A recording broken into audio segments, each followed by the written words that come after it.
OK! Hey, rebonjour tout le monde! Mon nom est Max de la chaîne Décentralisée et bienvenue aujourd'hui pour ce nouvel épisode où j'analyse la charte du Bitcoin et où je vous donne mon opinion par rapport à la direction que je crois qu'il ira.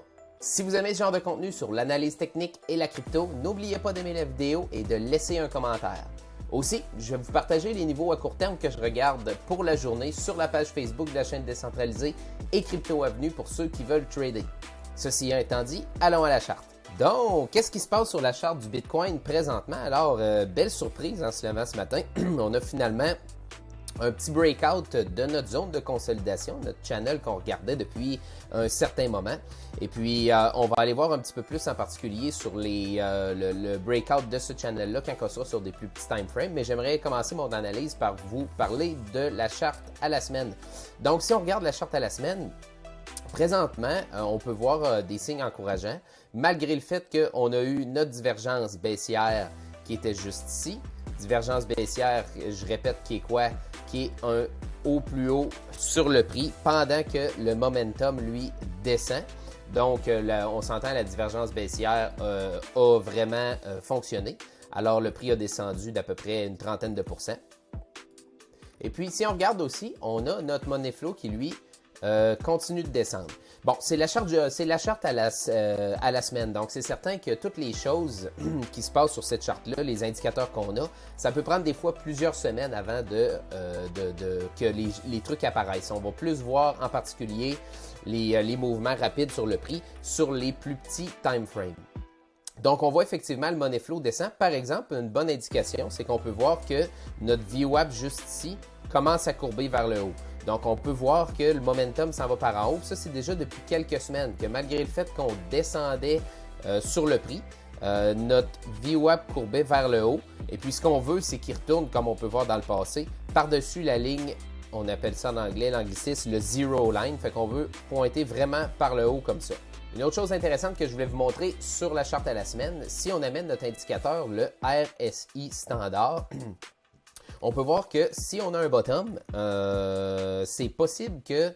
en fait, c'est très possible qu'on aille le bottom présentement. Si on regarde, si on prend notre bas qui est juste ici, puis qu'on rejoint notre autre bas juste là, et puis qu'on regarde en même temps notre prix, on peut voir qu'on a une divergence haussière cachée sur le RSI.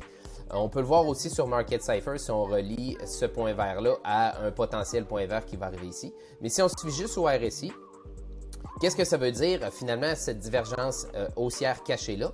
C'est que notre prix a fait un haut plus haut pendant que le momentum, lui, a fait un bas plus bas.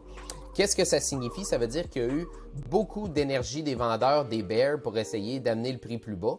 Mais ils n'ont pas été capables de faire un bas plus bas que le bas précédent pour aller continuer peut-être un bear market comme ça. Donc, si on regarde le 3 jours maintenant, j'aimerais vous faire remarquer qu'on est présentement en train d'imprimer aussi une divergence haussière cachée avec notre green dot qui est juste ici. Donc, je vous rappelle encore, on peut voir que notre prix a fait un haut plus haut pendant que notre momentum, lui, fait un bas plus bas. On va attendre de voir que ce soit confirmé. Évidemment, présentement, le green dot, on n'est pas sûr qu'il va s'imprimer. Il faut toujours attendre qu'il se confirme. Donc, il va falloir qu'on passe la prochaine chandelle pour pouvoir confirmer qu'on a bien trouvé un potentiel bottom. Et puis, cette chandelle-là va fermer dans 2 jours et 13 heures. Si on regarde sur le 3 jours, on peut voir que notre VWAP a passé la ligne du 0 et puis que notre money flow commence à monter. Donc, notre money flow, c'est quoi? C'est le flow de capital. C'est l'argent qui rentre et qui sort dans la paire. On peut voir, par exemple, que sur le 3 jours, effectivement, l'argent a sorti de la paire assez intensément d'un dernier temps.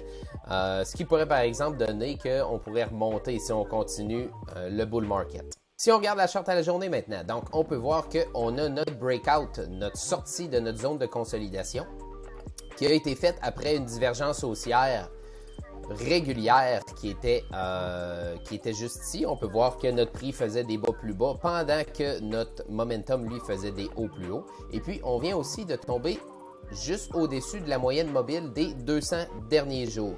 Donc, on avait consolidé entre la moyenne mobile exponentielle qui réagit plus au mouvement du prix récent et puis la moyenne mobile des 200 derniers jours simple, régulière. On était en consolidation. On est sorti en dessous, ce qui était vraiment pas une bonne nouvelle. Et puis là, présentement, on a l'air de vouloir retourner dans notre zone ici qui est entre les deux moyennes mobiles. Donc, pour ce qui en est des moyennes mobiles, ce que j'aimerais voir personnellement, ce serait que le prix, évidemment, à la journée, ferme au-dessus de notre pattern de consolidation qui est juste ici. Et puis, passe au-dessus des 200 derniers jours exponentiels. Retourne aussi du même coup par-dessus la ligne mobile des 21 derniers jours simples. Et puis, évidemment, après, on passe par-dessus la moyenne, aussi ma ligne verte qui est ici, des 50 derniers jours mobiles. Une autre chose importante à regarder aussi, si on voit sur Market Cypher juste là, on peut voir notre VWAP qui pointe vraiment vers le haut. Et puis, notre money flow commence à vouloir, notre flot de capital, s'en aller vers le haut aussi. Ça va être quelque chose qui va être surveillé. Il ne faut pas non plus sauter aux conclusions trop vite, à dire c'est parfait, on est retourné en plein bull market. Il y a des niveaux qui sont quand même à surveiller.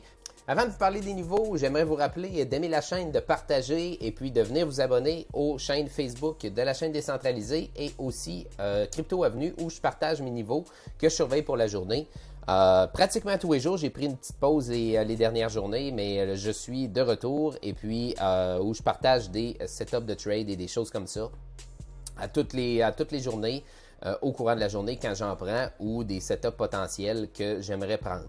Donc maintenant, quels sont les niveaux qu'il faut surveiller? Si on commence simplement par analyser nos ranges, nos zones de valeur. Fait que si on regarde la zone de valeur pour l'année 2021, ce qu'on peut noter présentement, c'est qu'on est exactement sur le bord de notre zone de valeur élevée de 2021. Donc, c'est quoi la zone de valeur élevée 2021 et qu'est-ce qu'une zone de valeur? La zone de valeur, c'est la zone ici où on a des belles chandelles grises.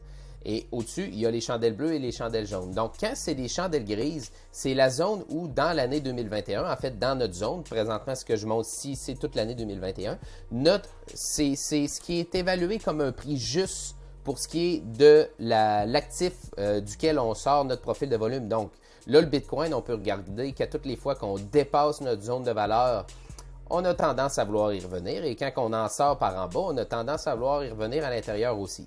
Donc, présentement, on se va à vouloir tourner dans notre zone de valeur élevée qui est juste ici et passer par-dessus. C'est quoi le prochain range qu'il va falloir regarder? Je vous dirais, il y avait un range qui a été très important dans l'année. Si j'enlève ma zone de valeur pour l'année 2021, on a le range des tweets d'Elon Musk. Donc, si on regarde, on avait notre tweet numéro 1 et notre tweet numéro 2 qui était juste ici. Et puis, ça nous donne, grosso modo, le même, la zone de valeur base correspond avec la zone de valeur élevée de l'année 2021. Donc, si on retourne dans ce range-là, ça va être intéressant et on va pouvoir voir certaines résistances qu'on a à travers ce range-là. Donc, c'est certain d'un point de vue niveau de prix. Le premier spot qui va être très important, ça va être celui-là, qui se trouve à être notre sommet qui était juste là, qui était notre ancien support. Je vous dirais, si je prends plus un rectangle pour établir la zone, je vous dirais, c'est cette zone qui est grosso modo là, juste ici. Dans cette zone-là, on a beaucoup de synergie. On a des niveaux de support résistance à la semaine, à la journée, au mois. On a aussi un Fibonacci 382 de l'extension. Je vais vous le sortir qui est juste ici. L'extension de Fibonacci qui se trouve à être du COVID, aller jusqu'au premier sommet ici et puis jusqu'au bas. Donc, on peut voir que dans cette zone-là, on a aussi le 382 qui se trouve à être un niveau très important à 52 000 $. Aussi, si vous voyez au niveau des 52 000 $, on a juste ici sur notre profil de volume un outil qui s'appelle le Visible Range sur TradingView. On peut voir qu'on a un nœud à faible volume. Pourquoi c'est important? Parce que souvent, les nœuds à faible volume signifient une fin de consolidation ou une fin d'une poussée. Donc, quand ici le prix est arrivé là, il y avait tellement peu de volume, donc il n'y avait pas beaucoup d'échanges de Bitcoin à ce moment-là, le prix a tombé. Personnellement, je compare ça à lancer une roche dans les airs. C'est comme si on lançait la roche, puis éventuellement, la roche a fait un stop dans les airs et puis elle redescend. Et le stop, c'est quand que finalement, il n'y a plus beaucoup de vélocité de poussée. Donc, ici, on avait beaucoup plus de volume et puis quand ça a arrêté, ça tombait. Puis c'est la même chose dans l'autre sens aussi. Si on regarde un petit peu dans le passé ce qui est arrivé, quand le prix descendait, voyez-vous, il a pas mal arrêté à une autre zone de valeur basse, en fait, un nœud à faible volume. Donc, ensuite de ça, si on passe par-dessus notre carré bleu, notre zone juste ici, évidemment, ça va être le point de contrôle du range d'Elon Musk, qui est juste ici, qu'on peut voir sur notre profil de volume sur le côté, juste là, qu'il y avait énormément de volume. Donc, il y a des grosses chances qu'il y ait de la résistance. Pour les traders, je vous dirais que si, exemple, rendu à ce niveau-là, on a des divergences baissières sur les 1 heure en descendant ou sur les 12 minutes en descendant aussi pour des trades à plus court terme, je vous dirais que ça pourrait faire potentiellement un beau petit short. Après notre point de contrôle, on peut voir qu'on a notre Golden Pocket qui est juste ici, qui est notre Golden Pocket du sommet jusqu'au bottom, notre fond de notre wick ici, qui vient juste là. Et puis, sans vous montrer toute la synergie qu'il y a à ce niveau-là, évidemment, si on regarde, on a une pointe de volume qui est exactement dans ce niveau-là.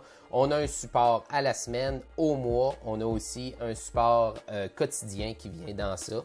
On a beaucoup de synergie. Et puis, si on zoome un petit peu pour aller voir quand on était dans cette zone-là, on peut voir que ça a été une résistance qui était très, très forte juste ici. Donc, il faut quand même rester conscient du fait que ça peut toujours être un fake-out. Je vous dirais, ce matin, ça regarde bien. Si la chandelle journalière de la journée ferme au-dessus du channel baissier dans lequel on était depuis déjà plusieurs jours, et puis encore mieux, si on va sur la charte du 1 heure, si exemple, on a de l'air que ça n'arrivera pas, mais si, exemple, on va le retester pour après repartir, ça pourrait être intéressant aussi.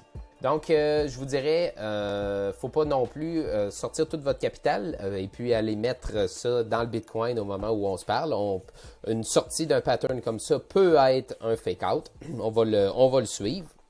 Je vous dirai à travers ça un petit peu plus en détail. On a beaucoup de levels qui sont à regarder. Ça, c'est des niveaux que je regarde personnellement, des niveaux que je vais partager sur la page Facebook de la chaîne décentralisée et Crypto Avenue. Donc, je vous invite à y aller si ça vous intéresse. Et puis, c'est pas mal ça, je vous dirais. Les choses quand même à regarder. Si on va sur le 1 heure, on voit qu'on a imprimé une divergence cachée baissière qui est juste ici, où le prix a fait un bas plus bas. Et puis, notre momentum, lui, a fait un haut plus haut en même temps. Je vous dirais, par exemple, que le fait ici que le VWAP pointe vers le haut, le money flow a de l'air de vouloir monter comme ça. Et puis, si on regarde le présentement, on a de l'air d'avoir envie d'aller plus haut. Donc, c'est bien, c'est intéressant. Je n'ai pas l'impression qu'on va rester à ces niveaux-là et que ça va être un fake-out. Donc, pour moi, quelle sera ma stratégie? Je vous dirais que j'avais sorti des profits, j'avais sorti du capital de certains altcoins que j'avais mis. Il y en avait que j'ai racheté du Bitcoin avec, il y en a que j'avais mis en stablecoin, que je faisais des trades avec ce capital-là. Je vous dirais que je vais commencer à en reprendre pour en remettre dans des altcoins. Des altcoins qui, eux, sont faits détruire dans les derniers temps, qui ont descendu beaucoup. Et puis certains coins qui sont intéressants, dont un qui s'appelle Moon River, qui est un jeton qui se trouve à être finalement un peu l'Ethereum de Kusama. Puis si on regarde juste sur la charte, on s'entend qu'on va mesurer, ça a été quoi sa descente. On parle d'à peu près 60%, présentement 61-62% depuis le sommet du 7 novembre. Et puis, c'est quoi Moon River finalement? Je vous invite à faire vos recherches, de ne pas aller acheter ça sans regarder, mais c'est un jeton qui est finalement l'Ethereum de la chaîne Kusama. Kusama qui se trouve à être un petit peu le gros testnet de Polkadot.